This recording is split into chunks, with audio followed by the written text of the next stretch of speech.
এক নজরে দেওয়ানগঞ্জ নদীর স্রোত, সবুজের সমারোহ, সীমান্তের সৌন্দর্য আর হাজারো মানুষের ভালোবাসায় গড়ে ওঠা একটি জনপদ, আমাদের প্রিয় দেওয়ানগঞ্জ।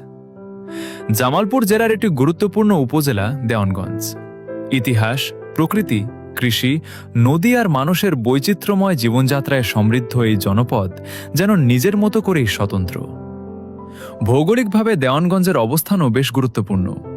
উত্তরে কুড়িগ্রাম জেলা, পূর্বে বকশীগঞ্জ উপজেলা ও ভারতের মেঘালয় রাজ্য, দক্ষিণে ইসলামপুর উপজেলা আর পশ্চিমে গাইবান্ধা জেলা।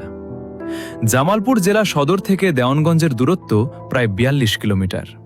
প্রায় ২৬৬.৫৯ বর্গ কিলোমিটার আয়তনের এই উপজেলায় বসবাস করেন প্রায় ২,৫৮,১৩৩ জন মানুষ।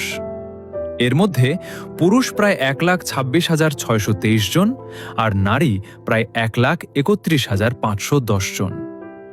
এখানে রয়েছে প্রায় ৬০,৭১৬টি পরিবার, আর ভোটার সংখ্যার হিসাবেও দেওয়ানগঞ্জ বেশ গুরুত্বপূর্ণ। মোট ভোটার প্রায় ১,৭৩,৭৮৩ জন। এর মধ্যে পুরুষ ভোটার ৮৫,২৫০ জন আর মহিলা ভোটার প্রায় ৯৮,৫২২ জন। প্রশাসনিকভাবে দেওয়ানগঞ্জে রয়েছে ৮টি ইউনিয়ন, একটি পৌরসভা, ১৬৪টি গ্রাম এবং ৪৭টি মৌজা। ধর্মীয় ও সামাজিক অবকাঠামোর দিক থেকেও রয়েছে বেশ সমৃদ্ধি। এখানে রয়েছে প্রায় ৪৫৬টি মসজিদ, ১৩টি মন্দির এবং একটি বেসরকারি এতিমখানা।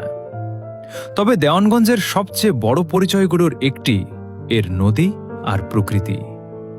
এই জনপদের সঙ্গে মিশে আছে যমুনা, ব্রহ্মপুত্র, ঝিঞ্জিরাম ও বড়িয়ালমারী নদী।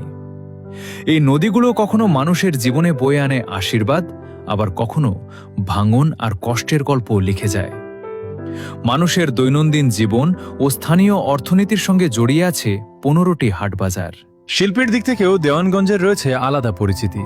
এই উপজেলার অন্যতম বৃহৎ শিল্প প্রতিষ্ঠান হল জিল বাংলা সুগার মিলস লিমিটেড। সব মিলিয়ে দেওয়ানগঞ্জ শুধু একটি উপজেলার নাম নয়, এটি হাজারো মানুষের জীবন, ভালোবাসা, স্মৃতি আর স্বপ্নের ঠিকানা। নদীর ঢেউ থেকে গ্রামের মেঠো পথ, সবুজ প্রকৃতি থেকে ব্যস্ত বাজার, কৃষকের ঘাম থেকে মানুষের কর্মচাঞ্চল্য, সবকিছু মিলিয়েই গড়ে উঠেছে আমাদের এই প্রিয় দেওয়ানগঞ্জ। দেওয়ানগঞ্জ প্রকৃতি, মানুষ আর ঐতিহ্যের এক অপূর্ব মিলনস্থল। এটাই আমাদের পরিচয়, এটাই আমাদের গর্ব, আমাদের প্রিয় দেওয়ানগঞ্জ। ভিডিওটি ভালো লাগলে নূর বাংলা ফেসবুক পেজটি ফলো দিয়ে সাথে থাকবেন। ধন্যবাদ সবাইকে।